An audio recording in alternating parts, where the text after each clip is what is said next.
নমস্কাৰ। এই মুহূৰ্তত আহি পৰিছে অসমবাসী ৰাজ্যখনে একেবাৰে গুৰুত্বপূৰ্ণ খবৰ। অসমৰ লাখ লাখ ধনী দুখীয়া পৰিয়ালৰ বাবে এটা ডাঙৰ খবৰ। অৰ্থাৎ অৰুণোদয় 3.0 অহা 15 ডিচেম্বৰ তাৰিখৰ পৰা আবেদনৰ প্ৰক্ৰিয়াটো আৰম্ভ কৰিব চৰকাৰে। কিন্তু ক'ত কেনেকৈ আবেদন কৰিব সবিশেষ জানিব। আৰু যিসকলে এতিয়ালৈকে ৰেচন কাৰ্ড পোৱা নাই তেওঁলোকৰ বাবে ভাল খবৰ। 15 ডিচেম্বৰ তাৰিখে 20 লাখ লোকক দিব নতুনকৈ ৰেচন কাৰ্ড। সবিশেষ জানক। আৰু যিসকলে নতুনকৈ চৰকাৰী ঘৰ পোৱা নাই বা আবেদন কৰিম বুলি ভাবিছে তেওঁলোকৰ বাবে এটা ভাল খবৰ। আৰু PM কিষাণ যোজনা 19 নং কিস্তিধাৰকলৈ নতুন আপডেট। অৰ্থাৎ 19 নং কিস্তিধান কোনে কোনে লাভ কৰিব সবিশেষ জানিব এইটো ভিডিঅ'ৰ মাধ্যমত। গতিকে ভিডিঅ'টো সম্পূৰ্ণকৈ চাওক আৰু ভালদৰে বুজি লওক। তো বলক ভিডিঅ'টো আৰম্ভ কৰোঁ। আৰু আজিৰ প্ৰথমটো খবৰ হৈছে ৰাজ্যবাসীৰ বাবে এটা ডাঙৰ খবৰ। অৰ্থাৎ লাখ লাখ দুখীয়া দৰিদ্ৰ আৰু মধ্যবিত্ত পৰিয়ালৰ বাবে এটা ভাল খবৰ।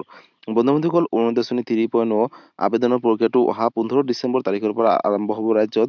কিন্তু ক'ত কেনেকৈ আবেদন কৰিব সবিশেষ আপডেট আহিছে। আৰু মুখ্যমন্ত্ৰী ডক্টৰ হিমন্ত বিশ্ব শৰ্মাই কি ঘোষণা কৰিছে নতুনকৈ আপডেটটো চাই লওক। বন্ধ হ'ব পাৰে আপোনাৰ অৰুণোদয় ধন। 15 তাৰিখৰ পৰা 18 ডিচেম্বৰ তাৰিখৰ ভিতৰত নতুনকৈ আপোনালোকে এটা কাম কৰিব লাগিব। আৰু লাখ লাখ হিতাধিকাৰীৰ বাবে এটা ডাঙৰ খবৰ। অৰুণোদয় আঁচনি হিতাধিকাৰীসকলৰ বাবে এটা জৰুৰী খবৰ। অৰ্থাৎ যিসকলে অৰুণোদয় ধন পূৰ্বৰ পৰা পাই আহিছিলে তেওঁলোকৰ বাবে এটা ভাল খবৰ। প্ৰতিটো সমষ্টিতে বৃদ্ধি কৰিব নতুনকৈ অৰুণোদয় আঁচনি হিতাধিকাৰী।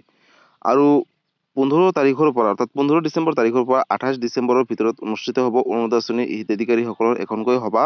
আৰু প্ৰতিটো সমষ্টিতে এখনকৈ নতুনকৈ সভা আৰম্ভ কৰিব চৰকাৰে। সকলোকে এই সভাত উপস্থিত থকাৰ আহ্বান জনাইছে মুখ্যমন্ত্ৰী ডক্টৰ হিমন্ত বিশ্ব শৰ্মাই। পূৰ্বে অৰুণোদয় আঁচনি লাভ কৰা সকলেও নিজৰ নাম দিব লাগিব এই সভাত।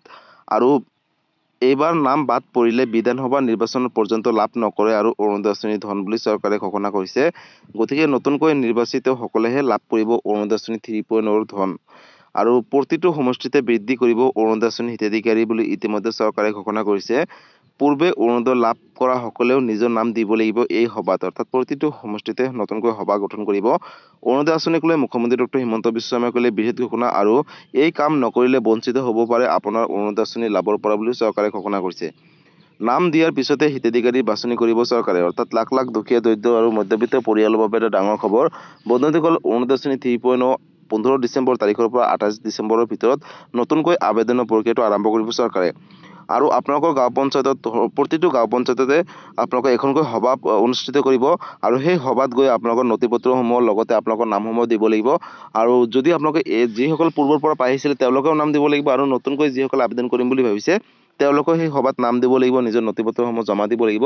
আৰু তাৰপিছত তেওঁলোকৰ এখন লিষ্ট আহিব। আৰু সেইখন লিষ্টত যাৰ যাৰ নাম থাকিব তেওঁলোকে অৰুণোদয় 3.0 ধনসমূহ লাভ কৰিব। আৰু তেওঁলোকে অৰুণোদয় 3.0 অন্তৰ্ভুক্ত কৰিব। আৰু যিসকলৰ ঘৰত ৰেচন কাৰ্ড আৰু আধাৰ কাৰ্ড লিংক আছে, ৰেচন কাৰ্ডৰ লগত আধাৰ কাৰ্ড লিংক, বেংকৰ লগত আধাৰ কাৰ্ড লিংক আছে, তেওঁলোকে অৰুণোদয় 3.0 আবেদন কৰিব পাৰিব। বন্ধুসকল, গতিকে আপোনালোকে নথি পত্ৰসমূহ ৰেডি কৰি ৰাখক, কাৰণ হাতত বিশেষ কেইটামান দিনহে আছে। আৰু এই বিশেষ দিনকেইটাৰ ভিতৰতে আপোনালোকে অৰুণোদয় 3.0 আবেদন কৰিব লাগিব। আৰু অৰুণোদয় 3.0 লৈ এইটো এটা ডাঙৰ আপডেট আছিলে। যদি অৰুণোদয় 3.0 লৈ কিবা সুধিবলগীয়া বা জানিবলগীয়া আছে আপোনালোকে মোক কমেণ্ট কৰি জনাব। মই নিশ্চয় ৰিপ্লাই দিবলৈ চেষ্টা কৰিম। আৰু পূৰ্বৰ পৰা যিসকল অৰুণোদয় ধনসমূহ পাইছিলে তেওঁলোকে কিন্তু নতুনকৈ আবেদন কৰিব লাগিব। গতিকে আপোনালোকে কমেণ্ট কৰি জনাব যদি কিবা সুধিবলগীয়া আছে। আৰু আজিৰ পৰৱৰ্তী খবৰটো হৈছে ৰাজ্যবাসীৰ বাবে আন এটা ডাঙৰ খবৰ। অৰ্থাৎ ৰেচন কাৰ্ডক লৈ মুখ্যমন্ত্ৰী ডক্টৰ হিমন্ত বিশ্ব শৰ্মাই কৰিলে বৃহৎ ঘোষণা। বন্ধুসকল, যিসকল দুখীয়া দৰিদ্ৰ পৰিয়াল এতিয়ালৈকে ৰেচন কাৰ্ড লাভ কৰা নাই বা আবেদন কৰিম বুলি ভাবিছে তেওঁলোকৰ বাবে এটা ভাল খবৰ। ৰাজ্যত নতুনকৈ ৰেচন কাৰ্ডৰ আবেদনৰ প্ৰক্ৰিয়াটো চলিব, চৰকাৰে ঘোষণা কৰিছে লগতে। আৰু যিসকলে আবেদন কৰিছে তেওঁলোকে আপডেটটো এবাৰ চাই লওক। 15 ডিচেম্বৰত 20 লাখ লোকক দিয়া হ'ব নতুনকৈ ৰেচন কাৰ্ড। তালিকাত নাম আছে নে নাই আপোনালোকে চাই ল'ব। ৰেচন কাৰ্ডক লৈ মুখ্যমন্ত্ৰী ডক্টৰ হিমন্ত বিশ্ব শৰ্মাই ক'লে বৃহৎ ঘোষণা। অৰ্থাৎ যিসকলে নতুনকৈ আবেদন কৰিছিলে 3 দিনৰ পিছতে লাখ লাখ লোকে লাভ কৰিব নতুনকৈ ৰেচন কাৰ্ড বুলি চৰকাৰে ঘোষণা কৰিছে। 15 ডিচেম্বৰৰ পৰা বিতৰণ কৰা হ'ব নতুনকৈ ৰেচন কাৰ্ডসমূহ বুলি চৰকাৰে ঘোষণা কৰিলে। 20 লাখ লোকে নতুনকৈ লাভ কৰিব এই ৰেচন কাৰ্ডসমূহ। যিসকলে যোগ্য পৰিয়াল হ'ব তেওঁলোকে লাভ কৰিব। আজিয়ে আপুনি আবেদন কৰক যদিহে ৰেচন কাৰ্ড নাই বা ৰেচন কাৰ্ড যদি আবেদন কৰিম বুলি ভাবিছে। সেৱা সেতু পৰ্টেলত গৈ সহজতে আপোনালোকে আবেদন কৰিব পাৰিব অনলাইনৰ মাধ্যমত। আৰু ৰেচন কাৰ্ড লাভ কৰিব হ'লে আপোনালোকে 5 কেজিকৈ বিনামূলীয়াকৈ ৰেচন কাৰ্ডৰ জৰিয়তে বিনামূলীয়াকৈ চাউল লাভ কৰিব। 5 লাখ টকা পৰ্যন্ত চিকিৎসা সেৱাও লাভ কৰিব ৰেচন কাৰ্ড থকাসকলে। ৰেচন কাৰ্ডৰ সৈতে লিংক থাকিব লাগিব আপোনাৰ আধাৰ কাৰ্ড। আধাৰ কাৰ্ড ৰেচনৰ লগত লিংক থকাটো বাধ্যতামূলক কৰিছে চৰকাৰে। মুখ্যমন্ত্ৰী ডক্টৰ হিমন্ত বিশ্ব শৰ্মাই ডাঙৰ ঘোষণা কৰিলে ৰেচন কাৰ্ডক লৈ। ৰেচন কাৰ্ডক লৈ মুখ্যমন্ত্ৰী বৃহৎ ঘোষণা। লগতে যিসকল দুখীয়া দৰিদ্ৰ পৰিয়াল এতিয়ালৈকে ৰেচন কাৰ্ড পোৱা নাই তেওঁলোকে অতি শীঘ্ৰে ৰেচন কাৰ্ড আবেদন কৰক। 3 দিনৰ পিছতে লাখ লাখ লোকে লাভ কৰিব নতুনকৈ ৰেচন কাৰ্ড। গতিকে বন্ধুসকল, যিসকল দুখীয়া দৰিদ্ৰ পৰিয়াল যোগ্য হ'ব তেওঁলোকে এই ৰেচন কাৰ্ডসমূহ লাভ কৰিব। আৰু পূৰ্বৰ পৰা যিসকলে ৰেচন কাৰ্ড আছিলে তেওঁলোকক কিন্তু আধাৰ কাৰ্ডৰ লগত লিংক কৰিব দিছিলে। যদিহে দিয়া নাই তেওঁলোকৰ ৰেচন কাৰ্ড হয়তো বাতিল কৰিব পাৰে। গতিকে বন্ধু-বান্ধৱীসকল আপোনালোকে যদি নতুনকৈ ৰেচন কাৰ্ড আবেদন কৰিম বুলি ভাবিছে তেনেহ'লে আপোনালোকে অনলাইনৰ মাধ্যমত গৈ ৰেচন কাৰ্ড আবেদন কৰিব পাৰিব। আৰু ৰেচন কাৰ্ড থাকিলে অকল বিনামূলীয়া চাউলে নহয়, বিনামূলীয়া চাউলৰ উপৰিও কিন্তু কেইবাটাও সা-সুবিধা লাভ কৰিব আৰু লগতে অৰুণোদয় আঁচনি 3.9 আবেদন কৰিব পাৰিব ৰেচন কাৰ্ড থাকিলেহে। গতিকে ৰেচন কাৰ্ডক লৈ এইটো এটা ডাঙৰ আপডেট আছিলে। আৰু আজিৰ পৰৱৰ্তী খবৰটো হৈছে ৰাজ্যবাসীৰ বাবে আন এটা ভাল খবৰ। যাৰ ঘৰত ৰেচন কাৰ্ড আছে আৰু তেওঁলোকে যদি এতিয়ালৈকে চৰকাৰী ঘৰ পোৱা নাই বা আবেদন কৰিম বুলি ভাবিছে তেনেহ'লে তেওঁলোকৰ বাবে এটা ভাল খবৰ। বন্ধুসকল, চৰকাৰী ঘৰক লৈ মুখ্যমন্ত্ৰী ডক্টৰ হিমন্ত বিশ্ব শৰ্মাই কেইবাটাও নতুনকৈ সিদ্ধান্ত গ্ৰহণ কৰিছে। পোনপ্ৰথমতে আপডেটটো চাই লওক কি নতুনকৈ চৰকাৰী গ্ৰহণ কৰিছে চৰকাৰী ঘৰক লৈ।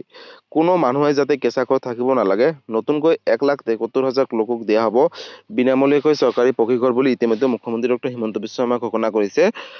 হাজাৰ হাজাৰ পৰিয়াললৈ চৰকাৰী ঘৰ, যোগ্যজনে চৰকাৰী ঘৰ নাপালে দিব পাৰিব এতিয়াৰে পৰা অভিযোগ। এই মাহতে হাজাৰ হাজাৰ পৰিয়াললৈ চৰকাৰী ঘৰৰ সুবিধা দিব চৰকাৰে। যোগ্যজনে ঘৰ নাপালে পঞ্চায়ত সচিবৰ বিৰুদ্ধে গ্ৰহণ কৰা হ'ব আইনগত ব্যৱস্থা। চৰকাৰী ঘৰত দুৰ্নীতি সংঘটিত হ'লে দিব পাৰিব এতিয়াৰে পৰা অভিযোগ বুলি মুখ্যমন্ত্ৰী ডক্টৰ হিমন্ত বিশ্ব শৰ্মাই ঘোষণা কৰিলে। ডিচেম্বৰ মাহত PMAYৰ অধীনত পকী ঘৰ লাভ কৰিব 60,000 পৰিয়ালে। ৰেচন কাৰ্ড থাকিলে চৰকাৰী ঘৰ পকী ঘৰৰ বাবে আপোনালোকে আবেদন কৰিব পাৰিব। ডিচেম্বৰতে পঞ্চায়ত সচিবক ঘৰ প্ৰদান কৰি শেষ কৰিবলৈ নিৰ্দেশ জাৰি কৰিছে ইতিমধ্যে চৰকাৰে। ঘৰ প্ৰদান শেষ কৰিব নোৱাৰিলে পঞ্চায়ত সচিবৰ বদলিৰ হুংকাৰ দিছে চৰকাৰে। গতিকে 60,000 বাদ পৰি ৰোৱা ঘৰ প্ৰদান কৰি শেষ কৰিবলৈ নিৰ্দেশ দিছে এই ডিচেম্বৰ মাহতে। আৰু নতুনকৈ 1,70,000 ঘৰো সোনকালে প্ৰদান কৰিব বুলি ইতিমধ্যে ঘোষণা কৰিছে চৰকাৰে। মুঠ 7 লাখ লোকক ঘৰ দিয়াৰ লক্ষ্য হিমন্ত বিশ্ব শৰ্মা চৰকাৰৰ। গতিকে প্ৰধানমন্ত্ৰী আৱাস যোজনা আৰু মুখ্যমন্ত্ৰী আৱাস যোজনাৰ অধীনত লাভ কৰিব এই চৰকাৰী পকী ঘৰসমূহ। PMAYৰ অধীনত পকী ঘৰক লৈ মুখ্যমন্ত্ৰী আৰু মন্ত্ৰী ৰঞ্জিত দাসৰ ডাঙৰ ঘোষণা কৰিলে। গতিকে যিসকল দুখীয়া, দৰিদ্ৰ আৰু মধ্যবিত্ত পৰিয়াল আছে তেওঁলোকে যদি চৰকাৰী ঘৰ পোৱা নাই বা আবেদন কৰিম বুলি ভাবিছে তেনেহ'লে তেওঁলোকৰ বাবে এটা ভাল খবৰ। কাৰণ যিসকল বাদ পৰি আছে চৰকাৰী ঘৰৰ পৰা, এই মাহতে অৰ্থাৎ ডিচেম্বৰ মাহতে 60,000 পৰিয়ালক দিব চৰকাৰী ঘৰ। আৰু যিসকল দুখীয়া, দৰিদ্ৰ, মধ্যবিত্ত যোগ্য পৰিয়াল হ'ব তেওঁলোকে 1,73,000 নতুনকৈ চৰকাৰী ঘৰ দিব। তাৰ বাবে আপোনালোকে আবেদন কৰিব লাগিব। আৰু চৰকাৰী ঘৰক লৈ এইটো এটা ডাঙৰ আপডেট আছিলে। আৰু চৰকাৰী ঘৰক লৈ কিবা সুধিবলগীয়া, জানিবলগীয়া থাকিলে আপোনালোকে মোক কমেণ্ট কৰি জনাব, মই নিশ্চয় ৰিপ্লাই দিবলৈ চেষ্টা কৰিম। আৰু আজিৰ পৰৱৰ্তী খবৰটো হৈছে লাখ লাখ কৃষকৰ বাবে এটা ভাল খবৰ। বন্ধু-বান্ধৱীসকল, যদি আপুনি এজন কৃষক হয় আৰু 19 নম্বৰ কিস্তি ধনৰ বাবে ৰৈ আছে তেনেহ'লে আপোনালোকৰ বাবে এটা ডাঙৰ খবৰ। কাৰণ PM কিষাণ যোজনাক লৈ এটা নতুন আপডেট আহিছে। কি আপডেট আহিছে পোনপ্ৰথমতে আপোনালোকে আপডেটটো এবাৰ চাই লওক। আৰু কেন্দ্ৰীয় চৰকাৰে PM কিষাণ যোজনাক লৈ কি ঘোষণা কৰিলে। PM কিষাণ যোজনা হিতাধিকাৰীৰ বাবে ডাঙৰ খবৰ। ফেব্ৰুৱাৰী মাহৰ প্ৰথম সপ্তাহতে লাভ কৰিব 19 নম্বৰ কিস্তি ধন। ধন লাভ কৰিব হ'লে আপোনালোকে এতিয়া এইকেইটা কাম কৰক, অৰ্থাৎ কেইটামান কাম কৰিব লাগিব। PM কিষাণ যোজনা 19 নং কিস্তি ধনক লৈ আহি গ'ল এটা ডাঙৰ খবৰ, অৰ্থাৎ লাখ লাখ কৃষকৰ বাবে এটা ডাঙৰ খবৰ। ফেব্ৰুৱাৰী মাহতে লাভ কৰিব পাৰে 19 নম্বৰ কিস্তি ধন বুলি চৰকাৰে ঘোষণা কৰিছে। এইবাৰ ৰাজ্যত PM কিষাণ যোজনাৰ ধন লাভৰ পৰা বঞ্চিত হ'ব 8 লাখ ভুৱা হিতাধিকাৰী। ভুৱা কৃষকৰ বিৰুদ্ধে ইতিমধ্যে জিলাই জিলাই আৰম্ভ হৈছে তদন্ত অভিযান বুলি চৰকাৰে ঘোষণা কৰিছে। সাজু কৰিছে ভুৱা হিতাধিকাৰী তালিকাখন, এখন নতুন লিষ্ট আৰম্ভ কৰিছে। এইকেইটা পৰিয়ালতে 2ৰ পৰা 3জনকৈ ভুৱা হিতাধিকাৰী থকাৰ খবৰ পাইছে ইতিমধ্যে চৰকাৰে। 98 জন কৃষি বিষয়াৰ বিৰুদ্ধে চলিব তদন্ত অভিযান, অৰ্থাৎ লাখ লাখ ভুৱা হিতাধিকাৰীৰ বাবে এটা ডাঙৰ খবৰ। কৃষকৰ সন্মানৰ বাবে দিয়া ধনৰ ওপৰত চকু দিছিল ভুৱা কৃষকে আৰু ভুৱা কৃষকৰ তালিকা সাজু কৰি তদন্ত আৰম্ভ কৰিছে ইতিমধ্যে চৰকাৰে। গতিকে যিসকল ভুৱা কৃষক আছে তেওঁলোকৰ বাবে এটা ডাঙৰ খবৰ। বৰপেটা জিলাত ধৰা পৰিছে সৰ্বাধিক ভুৱা কৃষক বুলি চৰকাৰে ঘোষণা কৰিছে। আৰু 2,03,839 জন ভুৱা হিতাধিকাৰী আছে বৰপেটা জিলাত। আৰু ইয়াৰ পিছতে দ্বিতীয় সৰ্বাধিক ভুৱা হিতাধিকাৰী আছে নগাঁও জিলাত। আৰু নগাঁও জিলাত মুঠ ভুৱা হিতাধিকাৰীৰ সংখ্যা হৈছে 16,068 জন ভুৱা হিতাধিকাৰী আছে PM কিষাণ যোজনাৰ অধীনত টকাসমূহ লাভ কৰি আহিছে। ধুবুৰীত 61,318 জন ভুৱা হিতাধিকাৰী আছে আৰু এওঁলোকে ভুৱা হিতাধিকাৰী হিচাপে টকাসমূহ লাভ কৰি আহিছে PM কিষাণৰ। কামৰূপ গ্ৰামত 63,113 জন ভুৱা হিতাধিকাৰী আছে আৰু লগতে মুঠ 33খন জিলাত সৰ্বমুঠ ভুৱা কৃষক 8,44,672 গৰাকী। দীৰ্ঘদিন ধৰি এইসকল ভুৱা হিতাধিকাৰী আত্মসাৎ কৰি আহিছিল কৃষক সন্মানিধি যোজনাৰ ধন। ভুৱা প্ৰমাণিত হোৱাৰ পিছতে ঘূৰাই দিব লাগিব PM কিষাণ যোজনাৰ ধনসমূহ। আৰু PM কিষাণ যোজনাৰ ধনক লৈ এইটো এটা ডাঙৰ আপডেট আছিলে। বন্ধু-বান্ধৱীসকল, PM কিষাণ যোজনা 19 নম্বৰ কিস্তি ধনৰ পৰা 8 লাখ ভুৱা হিতাধিকাৰীসকলৰ নামসমূহ কৰ্তন কৰিব। আৰু যিসকলে যোগ্য হ'ব তেওঁলোকে PM কিষাণ যোজনাৰ ধনসমূহ পাই থাকিব। আৰু 19 নম্বৰ কিস্তি ধন পাবলৈ হ'লে আপোনালোকে বিশেষ কেইটামান কাম কৰিব লাগিব। অৰ্থাৎ আপোনালোকে যদি PM কিষাণ যোজনাৰ অধীনত যোগ্য কৃষক হয় তেনেহ'লে আপোনালোকে EKYC কৰাটো বাধ্যতামূলক, বেংকৰ লগত আধাৰ কাৰ্ডটো লিংক কৰাটো বাধ্যতামূলক। আৰু আপোনালোকৰ মাটিৰ জমাবন্দীটো আপডেট দিব লাগিব। আৰু যদি এই সবিশেষ তথ্য বা এই সবিশেষ কামখিনি কৰে তেনেহ'লে আপোনালোকে লাভ কৰিব 19 নম্বৰ কিস্তি ধন। গতিকে পূৰ্বৰ দৰে নহয়, এতিয়া কিন্তু বহুতো সাল সলনি কৰিছে। কাৰণ বহুত হিতাধিকাৰী ভুৱা হিতাধিকাৰীসকলেও PM কিষাণ যোজনাৰ ধনসমূহ লাভ কৰি আহিছে। গতিকে তাৰ বাবে চৰকাৰে এতিয়াৰে পৰা কঠোৰ হৈছে আৰু যিসকল ভুৱা হিতাধিকাৰী আছে তেওঁলোকৰ বিৰুদ্ধে চৰকাৰে আইনগত ব্যৱস্থা কৰিব। গতিকে বন্ধু-বান্ধৱীসকল, যদি আপোনালোকৰ ঘৰত 2জনৰ পৰা 3জনকৈ সদস্য PM কিষাণ যোজনাৰ ধনসমূহ পাইছিলে, তেনেহ'লে এতিয়াৰে পৰা আপোনালোকে 2জনৰ জেগাত এজন কৰক। কাৰণ যদি যোগ্য হয় তেনেহ'লে 2জনে পাব, আৰু যদি অযোগ্য হয় অৰ্থাৎ একেটা মাটিৰ পট্টাতে যদি 2জনৰ পৰা 3জনকৈ সদস্য PM কিষাণ যোজনাৰ ধনসমূহ পাইছে, তেনেহ'লে এজনৰ নাম কৰ্তন কৰিব আৰু এজনৰ নাম থাকিবলৈ দিব।